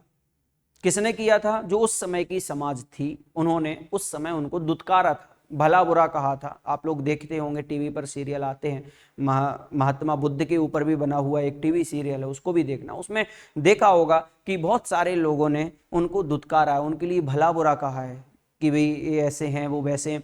तो विरुद्धवाद बुद्ध का, यानी विरोध होने के बावजूद भी उस समय जो बुद्ध हैं, उन बुद्ध ने अपने दया के प्रवाह में, यानी बुद्ध का जो दया था, दूसरों के लिए जो दया करना था, दूसरों के ऊपर जो परोपकार करने का भाव था, वो भाव जो है प्रवाह के रूप में बहता रहा। और बहने के कारण एक ऐसा असर छोड़ा महात्मा बुद्ध ने उस परोपकार के कारण से कि विनीत, झुक गए। कौन? लोक वर्ग। लोक वर्ग यानी उस समय की जो समाज है, उस समय का जो लोगों का जमावड़ा था, वो उनके सामने झुक गया। क्या न सामने झुका रहा। और पूरा का वो ही नहीं, बल्कि पूरा का पूरा विश्व, पूरा का पूरा समाज जो है वो उनके चरणों में झुका रहा। आहा, आहा मतलब यहां पर जो विस्मयादिबोधक चिन्ह लगाया हुआ है, तो अह का मतलब होता है एक आनंदित करने वाला। तो अह बही उदार है, यानी बही परोपकारी है, जो परोपकार करे, यानी परोपकारी या उदारी वही होता है जो परोपकार करता है, जो दूसरों का उपकार करता है, दूसरों के लिए सोचता है, दूसरों के लिए जीवन यापन करता है, दूसरों के लिए कमाता है, दूसरों के लिए अपने जीवन की कमाई लगा देता है। ऐसे व्यक्ति ही अगर वही मनुष्य है कि जो मनुष्य के लिए मरे। और कहा कि मनुष्य वही होता है जो मनुष्य के लिए मरता है, मनुष्य के लिए जीता है। अब आगे चलते हैं और अगले दोहे की तरफ। तो यहां पर 5वें नंबर के दोहे में उन्होंने समझाया कि अगर हम ये सोचते हैं कि हमारे पास बहुत अच्छी पैसे हैं, गाड़ी है, रुपया, बंगला, सब कुछ है, तो उनके लिए मैथिली शरण गुप्त ने क्या कहा कि वो कैसे उपकार कर सकते हैं, वो किस तरह से अपने जीवन यापन कर रहे हैं। तो यहां पर 5वें नंबर के छंद में उन्होंने कहा कि रहो न भूल के कभी मदांध तुच्छ वित्त में, सनाथ जान आपको करो न गर्व चित्त। अनाथ कौन है यहाँ त्रिलोकनाथ साथ है, दयालु दीन बंधु के बड़े विशाल हाथ है। अतीव भाग्यवान है अधीर भाव जो करे, वही मनुष्य है कि जो मनुष्य के लिए मरे। यहाँ पर राष्ट्र कवि मैथिली शरण गुप्त जो है वो ये कहना चाहते हैं कि जो लोग मदांध अंधे हो गए हैं, किसमें? तुच्छ यानी एक थोड़े से, वित्त यानी पैसे के लिए। क्या कहना चाह रहे? तो उन्होंने ये नहीं कहा कि रुपए पैसे में सब, रुपयों को भी उन्होंने तुच्छ कहा। तुच्छ यानी बिल्कुल छोटा, टुच्चा सा। उन्होंने कहा कि रहो ना भूल के, मतलब इस भूल में मत रहना, कभी भी हमें इस भूल में नहीं रहना चाहिए कि हम उस अंधकार में डूब रहे हैं, मद में डूब रहे हैं कि हमारे पास इतना पैसा आ गया। उस तुच्छ से पैसे के लिए हमें कभी भी मदांध नहीं होना चाहिए। सनाथ जान आपको करो न गर्व चित्त में, और कभी भी ये नहीं सोचना चाहिए कि मैं सनाथ हूं, मेरा ऊपर रखवाला है, मेरे पास घर है, पैसा है, रुपए है, मेरे माता पिता है, सब कुछ, मैं अनाथ नहीं हूं, सनाथ हूं। और सनाथ जान करके भी ये गर्व नहीं करना चाहिए, हमें अभिमान नहीं करना चाहिए, घमंड नहीं करना चाहिए कि हम क्या हैं, सनाथ हैं। अब आगे कहते हैं कि अनाथ कौन है, त्रिलोकनाथ साथ है। और अगर हम ये कहते हैं कि मैं तो सनाथ हूं, मेरे मम्मी पापा हैं, मेरे फैमिली है, मेरे रिश्तेदार हैं, सब कुछ हैं, और जो अनाथ है उसके लिए हम दुत्कारने लग जाएं, तो कभी भी अपने आप को सनाथ मान करके गर्व मत करना, घमंड मत करना। क्यों नहीं करना? क्योंकि हम जिसको अनाथ कह रहे हैं वो अनाथ नहीं है यहां पर। क्यों? क्योंकि अनाथ कौन है यहां, कौन यहां पर अनाथ है? कोई नहीं है। क्यों नहीं है? क्योंकि त्रिलोकनाथ साथ है। क्योंकि केवल एक जो भगवान है, त्रिलोकीनाथ है, वो उनके साथ में है, इसलिए कोई यहां पर अनाथ नहीं है। दयालु दीन बंधु के बड़े विशाल हाथ हैं। और कहते हैं कि जो भगवान हैं उनके जो हाथ हैं वो बहुत बड़े हैं, वो सभी को अपनी ओर आकृष्ट करते हैं, वो सभी को अपना मानते हैं। तो वो दयालु हैं, दीन बंधु हैं, वो हमारे साथ हमारे जैसा सोचने वाले हैं। इसलिए अतीव भाग्यहीन है अधीर भाव जो करे। और वो हमेशा भाग्यहीन होते हैं, अभागे होते हैं जो अधीर भाव करते हैं, अपने आप में ऐसा डरे डरे से रहते हैं, जो डरते नहीं है किसी से। या कह दें कि भाई जो लोग दूसरों के लिए बुरा भला कहते हो, ऐसे लोग अभागे होते हैं। और वही मनुष्य है कि जो मनुष्य के लिए मरे। और मनुष्य वही होता है जो दूसरे मनुष्य के लिए मरता है अथवा दूसरे मनुष्य के लिए जीता है। तो यहाँ पर ये बात यहाँ पर बताई गई है। ठीक है ना? चलते हैं एक और नए छंद की तरफ, जिसमें यह बताया गया कि भगवान जो हैं वो हमारा किस तरह से इंतजार कर रहे हैं, भगवान हमारे लिए किस तरह से सोच रहे हैं, किस तरह से वो हमें बताना चाह रहे हैं। तो वो बात यहाँ पर, अनंत अंतरिक्ष में अनंत देव हैं खड़े, समक्ष ही स्वबाहु जो बड़ा रहे बड़े बड़े, परस्परावलंब से उठो तथा बढ़ो सभी, अभी अमर्त अंक में अपंक हो चढ़ो सभी, रहो न यों की एक से न काम और का सरे, वही मनुष्य है कि जो मनुष्य के लिए मरे। ठीक है? तो इस तरह यहां पर आप लोगों को बताना है। चलिए आगे देखते हैं अब इसमें। इस छंद में ये बताना चाह रहे हैं कि जो कवि हैं मैथिली शरण गुप्त साहब हैं, उन्होंने ये कहा कि अनंत जिसका कभी अंत ना हो, ऐसे अनंत अंतरिक्ष में, पूरे के पूरे आसमान में अनंत देव, बहुत सारे देवता हैं जो बिल्कुल खड़े हुए हैं। कैसे खड़े हुए हैं? समक्ष ही स्वबाहु जो बड़ा रहे बड़े। वो बड़े बड़े अपने स्वबाहु यानी हाथों को बड़ा बड़ा करके कह रहे हैं कि जो परोपकारी होता है उनके लिए मेरे हाथ खुले हुए हैं, मैं उनका स्वागत सम्मान करना चाहता हूं। तो समक्ष ही स्वबाहु जो बड़ा रहे बड़े बड़े, वो बहुत बड़े बड़े हाथों को बढ़ा रहे हैं, अपने देवताओं ही उनकी जय जयकार कर रहे हैं। और कहते हैं कि जो परोपकार करने वाले होते हैं वो हमेशा परस्परावलंब से उठो, यानी सभी आपस में मिलजुल करके उठो और बढ़ो सभी, और वह सभी क्या करो? आगे बढ़ो।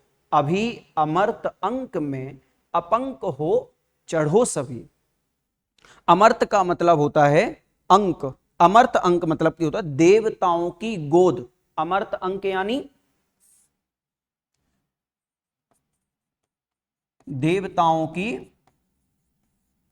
गोद में अपंक हो चढ़ो सभी। अपंक यानी कि मतलब होता है पंक से रहित, यानी कलंक से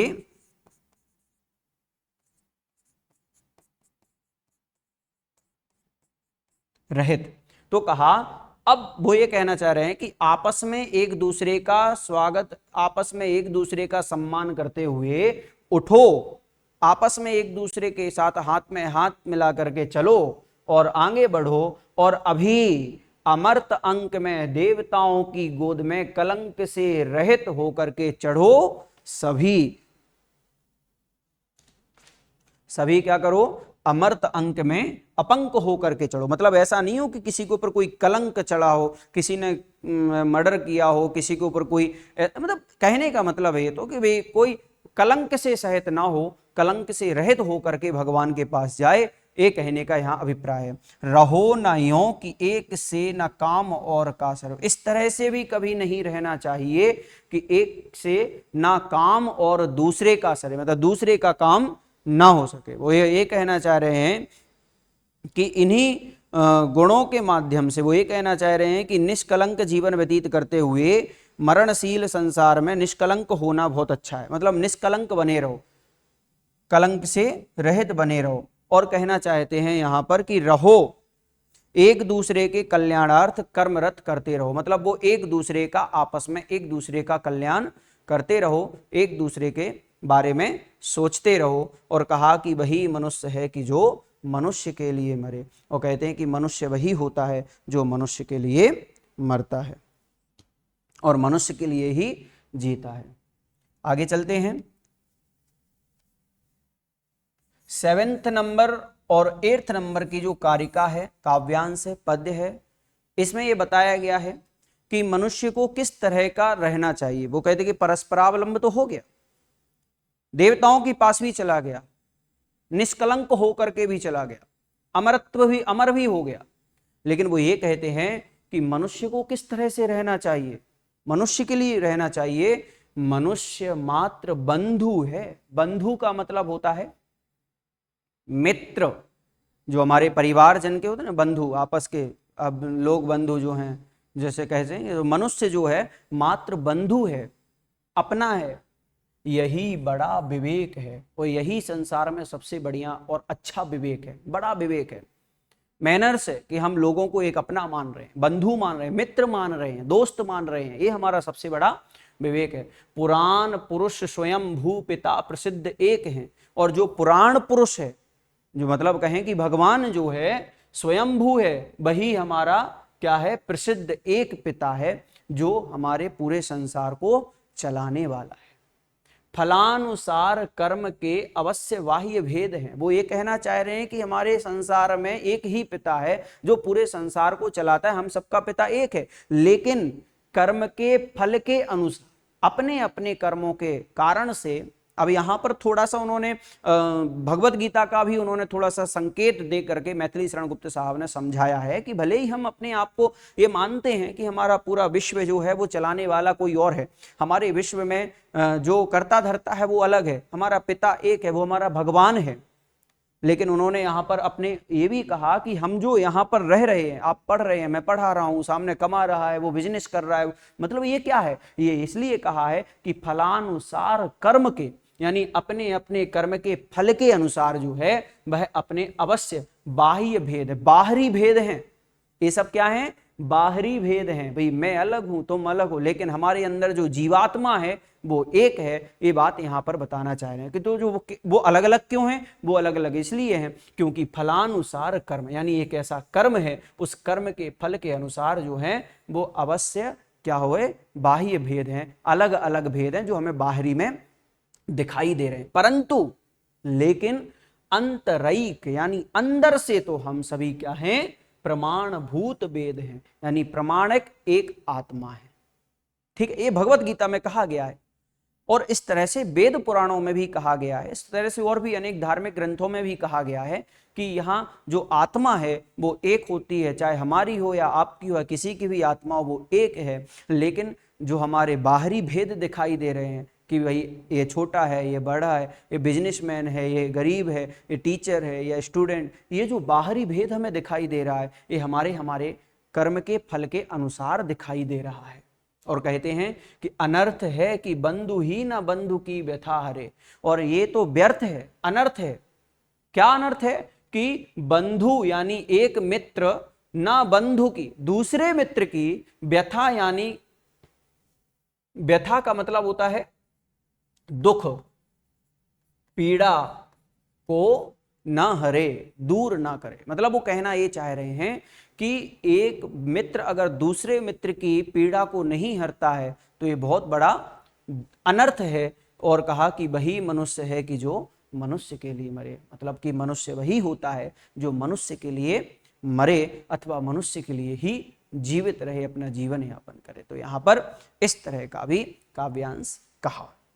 अब बहुत अच्छी बात अंतिम काव्यांश में वो ये कह रहे हैं, अंतिम काव्यांश है और उसमें बहुत अच्छी बात कह रहे हैं पूरे के पूरी मनुष्यता वाली चैप्टर का। देखो, मनुष्य होना बड़ी बात नहीं है, मनुष्य के अंदर मनुष्यता का होना ये बहुत बड़ी बात है, जो कि हमें मैथिली शरण गुप्त साहब ने समझाया है। कहते हैं कि चलो अभीष्ट मार्ग में सहर्ष खेलते हुए, विपत्ति विघ्न जो पढ़े उन्हें ढकेलते हुए, घटे न हेल मेल हाँ, बढ़े न भिन्नता कभी, अतर्क एक पंथ के सतर्क पंथ हो सभी, तभी समर्थ भाव है कि तारता हुआ चले, तरे वही मनुष्य है कि जो मनुष्य के लिए। बहुत अच्छी बात है, यहाँ बहुत अच्छी लाइन है। पूरी की पूरी मनुष्यता चैप्टर का एक कहें कि सार है, समरी है इस पद में, इस काव्यांश में। उन्होंने कहा कि चलो अभीष्ट मार्ग पर, जिसे जो अच्छा लग रहा है वो उस मार्ग पर चलो। आपको आईआईटी बनना है, आप आईआईटीएन के लिए आईआईटी करो, आपको डॉक्टर बनना है, आप नीट करो, आपको सीए बनना है, कॉमर्स लो, बीकॉम करो, एमकॉम करो, आपको सिविल इंजीनियर बनना है, आपको सिविल सर्विसेज में जाना है, आप आईएएस आईपीएस सब बनो। वो कहते हैं कि अभीष्ट जो जिसको अच्छा लग रहा है वो उस मार्ग पर चलो। लेकिन कैसे चलो? सहर्ष खेलते हुए, आनंदित होकर के चलो। कोई दूसरा भी चल रहा है तो उसको साथ लेकर के चलो, उसके साथ दोस्ती बना करके चलो। ये नहीं कि भाई उसके नंबर अच्छे आ गए तो हम उसके कट जाएंगे, भैया नहीं हमसे दूर रहो, ऐसा नहीं, बिल्कुल भी। सहर्ष खेलते हुए चलो। विपत्ति, देखो मार्ग पर विपत्ति भी आएंगी, मार्ग पर विघ्न भी आएंगे, और जो विघ्न और विपत्ति आए तो उनको ढकेलते हुए चलो, उनको दूर करते हुए चलो।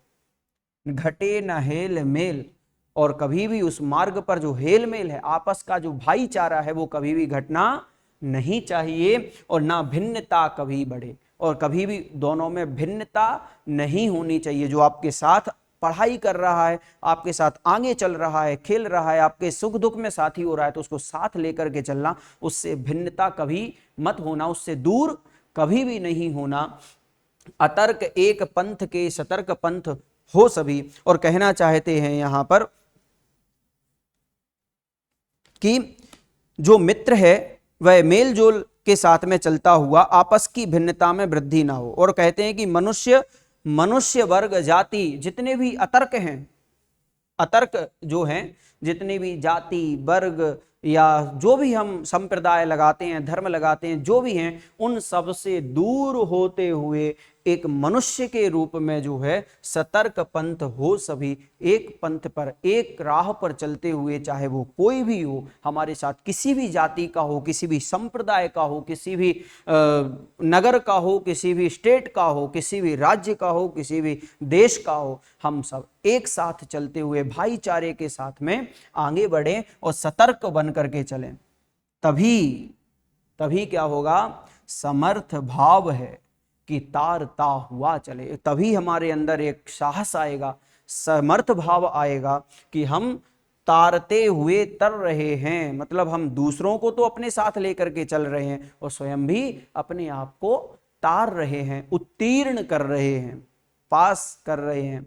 इस तरह से यहाँ पर बताया गया। और कहते हैं कि वही मनुष्य है कि जो मनुष्य के लिए मरे। और इस अंतिम लाइन में उन्होंने कहा, मैथिली शरण गुप्त साहब ने, कि वही मनुष्य है कि जो मनुष्य के लिए मरता है अथवा मनुष्य के लिए जीता है।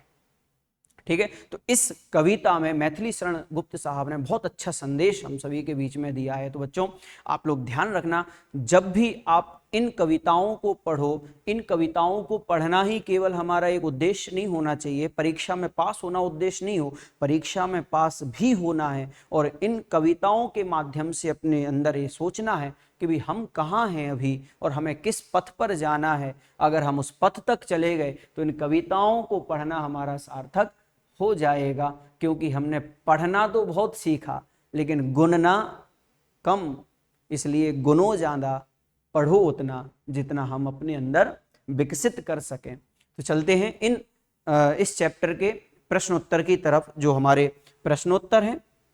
सबसे पहला प्रश्न जो है आप लोगों के लिए इसमें बताया है कि कवि ने कैसी मृत्यु को सुमृत्यु कहा ना, कि वही मृत्यु होनी चाहिए तो सुमृत्यु होनी चाहिए। सुमृत्यु का मतलब होता है गौरवशाली मृत्यु, कि भाई मरने के बाद भी लोग याद करें। तो यहाँ पर उत्तर देते हुए यहाँ पर कहते हैं कि प्रत्येक मनुष्य जो है समय के अनुसार अवश्य मृत्यु को प्राप्त होता है, क्योंकि जीवन नश्वर है, इसलिए मृत्यु से डरना नहीं चाहिए, बल्कि जीवन में कुछ ऐसे कार्य करने चाहिए जिससे उसे बाद में भी याद रखा जाए, यानी जब वो मर भी जाए तो भी उसे याद रखा जाए, उसकी मृत्यु व्यर्थ ना जाए। जो केवल अपने लिए जीते हैं वे व्यक्ति नहीं, पशु के समान होते हैं। जो मनुष्य सेवा, त्याग और बलिदान का जीवन जीते हैं और किसी महान कार्य की पूर्ति के लिए अपना जीवन समर्पित कर देते हैं, उनकी मृत्यु ही सुमृत्यु कहलाती है। इसलिए ये पूरा का पूरा पैराग्राफ जो है वो इस प्रश्न का उत्तर आप लोगों को बन जाएगा। और भी ऐसे ही अनेक इनमें से और भी प्रश्न बनेंगे, जो आपका होमवर्क रहेगा कि आप अपने स्तर पर इनमें कुछ नए नए प्रश्नों को ढूंढते हुए उनके प्रश्न के उत्तर आप अपने आप में खोजते रहें। चलते हैं दूसरे प्रश्न की ओर। और कहा कि उदार व्यक्ति की पहचान कैसे हो सकती है, बताओ। उदार व्यक्ति की पहचान के लिए हमें क्या करना है। तो बताया इन्होंने कि उदार व्यक्ति परोपकारी होता है। सबसे बड़ा उसकी पहचान है कि वो परोपकार करेगा, दूसरों की भलाई करेगा, अपना पूरा जीवन पुण्य और लोकहित कार्यों में बिता देता है, किसी से भेदभाव नहीं रखता, आत्मीय भाव रखता है। कवि और लेखक भी उसके गुणों की चर्चा अपने लेखों में करते हैं। लेख का मतलब होता है जो गुणवान व्यक्ति होता है, जो जिनमें परोपकार नाम का गुण आ जाता है, तो कवि भी उनकी चर्चा को अपनी जो रचनाएं हैं, कविताएं हैं, उनमें लिखते हैं। लेखक भी उनके लिए लिखते हैं। वह निज स्वार्थों का त्याग कर जीवन का मोह भी नहीं रखता है, वो अपने स्वार्थ के लिए नहीं जीता है। और अर्थात उदार व्यक्ति के मन वचन कर्म से संबंधित कार्य मानव मात्र की भलाई के लिए ही होते हैं। वो जितने भी कार्य करता, चाहे मन से करे, चाहे वचन से करे, चाहे काय से करे, तीनों ही तरह के काम को जो है वो अच्छी तरह से करता है और भलाई के ढंग के साथ में करता है। कवि ने दाधीच, कर्ण आदि महान व्यक्तियों का उदाहरण देकर मनुष्यता के लिए क्या संदेश दिया है। देखो आ गया ना वही प्रश्न कि किन किन लोगों के बारे में उन्होंने कहा और उसमें मनुष्यता का क्या संदेश दिया। तो उन्होंने कहा कि कवि दाधीच जो कवि हैं कवि मैथिली शरण गुप्त हैं, उन्होंने महर्षि दाधीच, कर्ण आदि महान व्यक्तियों का उदाहरण देकर त्याग और बलिदान का संदेश देता है। और किस प्रकार इन लोगों ने अपनी परवाह किए बिना लोक हित के लिए कार्य किए। दधीच ने देवताओं की रक्षा के लिए अपनी हड्डियां दान कर दी। कर्ण ने अपने सोने का रक्षा कवच दान दे दिया। रंति देव ने अपना भोजन थाल ही दे डाला। उसी नर ने कबूतर के लिए अपना मांस दिया। हमारा शरीर नश्वर है, इसलिए इससे मोह को त्याग कर दूसरों के हित चिंतन में लगे रहना चाहिए, या लगा देने में ही इसकी सार्थकता है। कवि ने यही संदेश इनके उदाहरण को बताते हुए दिया है।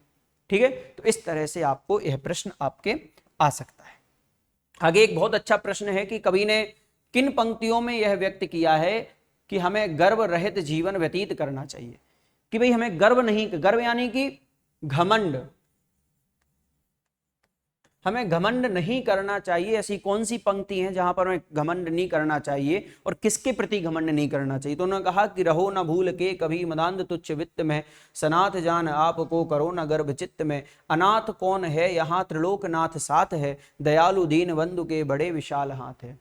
मतलब उन्होंने ये समझाते हुए इसमें कहा है कि हमें कभी भी रुपए पैसों के लिए जो तुच्छ सा है उसके ऊपर कभी घमंड नहीं करना चाहिए, और हमें इस प्रकार का घमंड भी नहीं करना चाहिए कि हमारे ऊपर हमारा माता पिता या हमारी फैमिली, हमारे रिश्तेदार दोस्त सब हैं, तो हमें इस बात का भी घमंड नहीं करना चाहिए। बल्कि वो अनाथ जो है वो अनाथ कभी अनाथ हुए ही नहीं है, क्योंकि उनके साथ में त्रिलोकनाथ है, उनके साथ परमात्मा है। और जो दयालु दीन बंधु जो है, हमारे जो परमात्मा है, उनके जो हाथ है वो बड़े विशाल हैं, वो सभी को अपना मानते हैं। इसलिए संसार में कोई अनाथ नहीं है, सभी सनाथ हैं और सभी के पास सब कुछ संपत्ति है, लेकिन किसी के पास ज्यादा होने के कारण से वो कभी भी गर्व या घमंड नहीं करे। इस बात को यहां बताया गया है।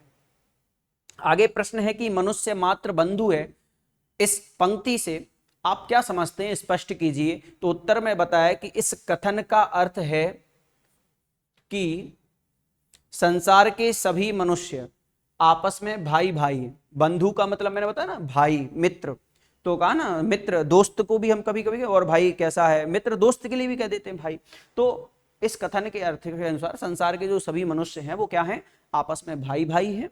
इसलिए सभी को प्रेम भाव से रहना चाहिए, जैसा एक भाई दूसरे भाई के साथ रहता है। सहायता करनी चाहिए जैसे एक भाई दूसरे भाई की सहायता करता है। कोई पराया नहीं है, सभी एक दूसरे के काम आए। प्रत्येक मनुष्य को निर्बल मनुष्य की पीड़ा दूर करने का प्रयास करना चाहिए, यानी हमसे जो कमजोर है उस कमजोर की दुख को, पीड़ा को दूर करना चाहिए। अगर कोई हमसे बलवान है तो वो बलवान भी हमारी सहायता करे। इस प्रकार मतलब अपने आप में सोच करके चलना है कि जो हमसे कमजोर है हमें उसकी सहायता करनी है, भाई भाई की तरह बन करके रहना है। कवि ने सबको एक होकर चलने की प्रेरणा क्यों दी? और उत्तर में उन्होंने बताया कि कवि ने सबको एक होकर चलने की प्रेरणा इसलिए दी है क्योंकि एकता में बल होता है, मैत्री भाव से आपस में मिलकर रहने से सभी कार्य सफल होते हैं, ऊंच नीच वर्ग भेद नहीं होते। बताया था ना, अतर्क पंथ है, जो भी लाइन आई थी हमारे लास्ट वाले में कि हमें कभी भी ऊंच नीच वर्ग भेद नहीं करना चाहिए। सभी एक पिता परमेश्वर की संतान है, अतः सब एक हैं, इसलिए सभी को प्रेम भाव से रहना चाहिए, सहायता करनी चाहिए, एक होकर चलना चाहिए। यहाँ पर कवि ने सबको एक होकर के चलने की प्रेरणा इसलिए दी है। फिर आगे चलते हैं। इन्होंने बताया कि दूसरा प्रश्न, व्यक्ति को किस प्रकार का जीवन व्यतीत करना चाहिए, इस कविता के आधार पर बताएं। तो ये आप बना करके भी लिख सकते हैं, अथवा जो मैंने आपको यहाँ पर बताया उस हिसाब से भी लिख सकते हैं कि कवि यहाँ पर ये कहना चाहते हैं कि हमें ऐसा जीवन व्यतीत करना चाहिए जो दूसरों के काम आए, और दूसरों के लिए काम आए तो हमें कैसा कैसा जीवन जीना चाहिए। मनुष्य को अपने स्वार्थ का त्याग करके दूसरों के हित के लिए जीना चाहिए, दूसरों की भलाई के लिए जीना चाहिए। जो मनुष्य सेवा, त्याग और बलिदान का जीवन जीते हैं और किसी महान कार्य की पूर्ति के लिए अपना जीवन समर्पित कर देते हैं, उनकी मृत्यु सुमृत्यु कहलाती है। इसलिए यहाँ पर जो पहला वाला जो प्रश्न था वही प्रश्न इसमें आ जाएगा, क्योंकि हमें यहाँ पर जीवन यापन करने के लिए बताया है। हम अगर मरे भी तो हमारा मरना भी एक ऐसा हो जो मरने के बाद लोग याद रखें, इस तरह का जीना होना चाहिए हमारा। आगे चलते हैं। एक प्रश्न है लास्ट वाला कि मनुष्यता कविता के माध्यम से कवि क्या संदेश देना चाहता है। मनुष्यता वाला जो चैप्टर है इसमें कवि क्या संदेश देना चाहता है, तो इसमें आप बना करके भी लिख सकते हैं। सबसे सरल प्रश्न है, इसमें पूरा का पूरा समरी आ जाएगी आपकी। तो प्रकृति के अन्य प्राणियों की तुलना में मनुष्य में चेतना शक्ति की प्रबलता होती है। मनुष्यता कविता के माध्यम से कवि मानवता, प्रेम, एकता, दया, करुणा, परोपकार, सहानुभूति, सद्भावना और उदारता से परिपूर्ण जीवन जीने की कला को बताते हैं। वो ये कहते हैं कि हमें जीवन जीने की एक कला आनी चाहिए, हम दूसरों के लिए जीवन जिएं, मनुष्य दूसरों के हित का ख्याल रख सकता है। इस कविता का प्रतिपाद्य का मतलब होता है संदेश यह है कि हमें मृत्यु से नहीं डरना चाहिए और परोपकार के लिए अपना सर्वस्व न्यौछावर करने के लिए तत्पर रहना चाहिए। हम कभी भी अपने मृत्यु के डर से नहीं रहें, हमें डर इस बात का ना रहे कि हमें मरना है, हमें ये करना है, वो कुछ भी नहीं है। हम अपने जीवन को यापन बहुत अच्छे से करें। जब हम दूसरों के लिए जीते हैं तभी लोग हमें मरने के बाद भी याद रखते हैं। हमें धन दौलत का कभी घमंड नहीं करना चाहिए, धन होने पर घमंड नहीं करना चाहिए तथा खुद आगे बढ़ने के साथ साथ औरों को भी आगे बढ़ने की प्रेरणा देनी चाहिए। सभी मनुष्य ईश्वर की संतान हैं, अतः सभी को एक होकर चलना चाहिए और परस्पर भाईचारे का व्यवहार करना चाहिए। ये बहुत सारी बातें जो हैं वो इसमें बताई। इसके अलावा भी हम इसमें लिख सकते हैं कि जो भी आप इसमें कविता में समझे हैं, मैथिली शरण गुप्त की भावना को समझ पाए हैं इस कविता को पढ़ने के बाद, तो हम वो सारी बातें भी इसमें लिख सकते हैं। यहां तक हमारे प्रश्न पूरे हुए।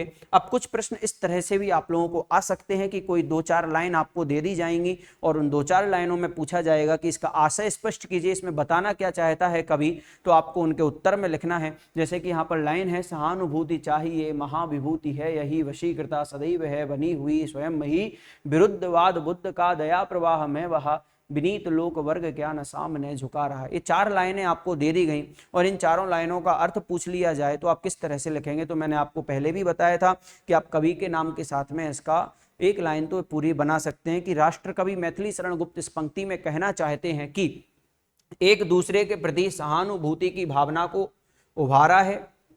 एक कवि यहाँ पर कहना चाहते हैं और कहते हैं इससे बढ़कर कोई पूंजी नहीं है, महाविभूति नहीं है, क्योंकि यही गुण मनुष्य को महान, उदार और सर्वप्रिय बनाता है।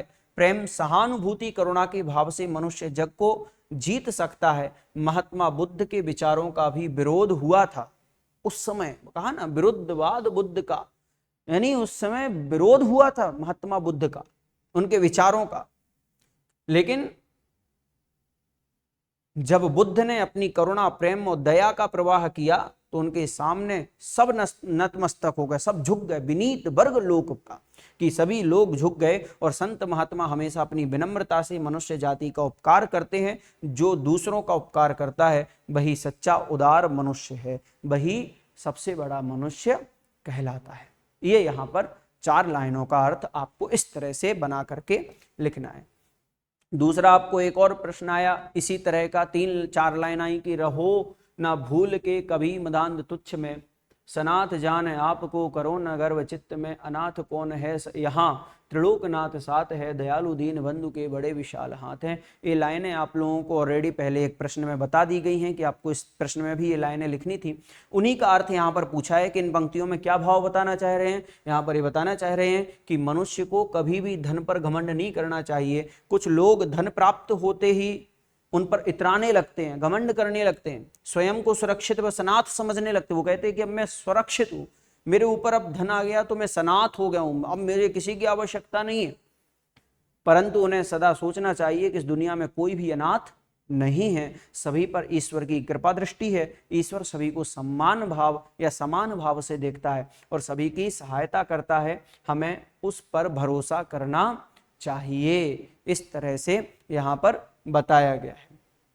अंत में एक लास्ट प्रश्न जो है आप लोगों के लिए वो ये है कि चलो अभीष्ट मार्ग में सहर्ष खेलते हुए, विपत्ति विघ्न जो पड़े उन्हें ढकेलते हुए, घटे न हेल मेल हाँ बढ़े न भिन्नता कभी, तर्क एक पंथ के सतर्क पंथ हो सभी। बहुत अच्छी लाइन है लास्ट वाले काव्यांश की, बिल्कुल 8वें नंबर के काव्यांश की है। 8वें नंबर में 4 लाइन जो ऊपर की हैं उनको बताया गया और ये पूछा गया कि इसमें बताना क्या चाह रहे हैं कवि मैथिली शरण गुप्त।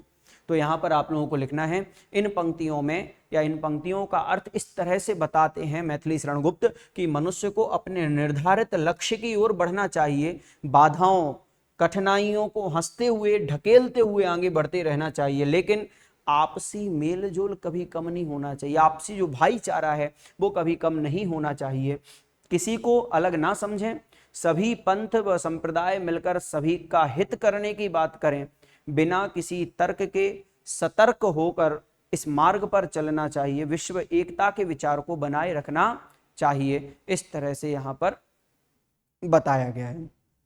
ठीक है, तो यहाँ पर आप लोगों को कुछ प्रश्न इस तरह के दे दिए गए हैं, इन प्रश्नों के उत्तर भी आप लोगों को बता दिए गए हैं। इन प्रश्न के बाद में आपको जब कभी भी आप समझें कि मनुष्यता वाले चैप्टर में और मनुष्यता वाले चैप्टर के साथ में हम लोगों ने अभी तक मैथिली शरण गुप्त के साथ साथ में उनकी विचारधाराओं को पढ़ा, उनके बारे में समझा, और हम सभी ये चाहते हैं कि जब भी हमारी परीक्षा हो और परीक्षा होने में जब हमें ये लिखने का साहस भी आ जाए, तो जब कभी भी हम अपने आप में भी डिमोटिवेट होते रहें तो हमें इनकी कविताओं को पढ़ लेना चाहिए, इनकी बातों को इस तरह से समझना चाहिए जो हम आगे चल कर के बहुत अच्छे तरीके से निभा सकें। और आगे इस तरह से ही मिलते रहेंगे आपको एक और नई वीडियो के साथ में, एक नई चैप्टर के साथ में, और आप लोग अपनी तैयारी बहुत अच्छे से करते रहिएगा। Let's crack it.